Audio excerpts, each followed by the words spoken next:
Air traffic controllers temporarily lost communication with aircraft flying in and out of Newark Liberty Airport in New Jersey last week. An equipment malfunction caused an outage during which the air traffic controllers were unable to see, hear, or talk to aircraft traveling to and from the airport. Reports say that the outage lasts nearly 90 seconds.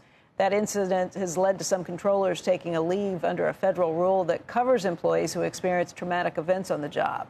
Since that incident, delays and cancellation of flights at Newark have been constant. We knew about this from last week, that there were problems happening on Monday at Newark Airport. The delays have continued, and now we're getting some of the details as to what was happening. You've even heard the Transportation Secretary talk a little bit about this and how this is very concerning, and that some of the technology that they've been using is from 1990. Here we are 35 years later, and none of this has been updated. In some cases at the FAA using floppy disks.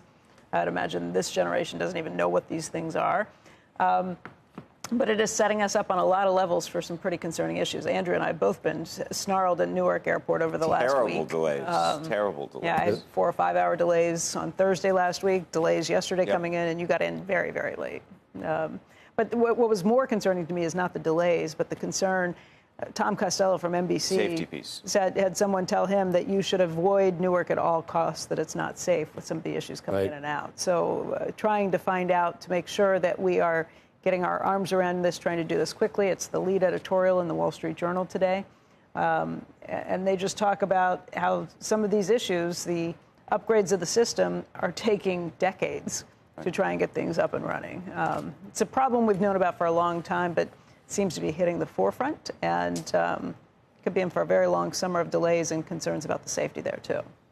Just means it's got to go out of LaGuardia and JFK. Well, but that's harder for some people in Jersey. The problem is so much more traffic going into there. Those airports will also feel the strains from it. I know. I was just looking at a couple flights I got to take, and I know it's going to be complicated this summer.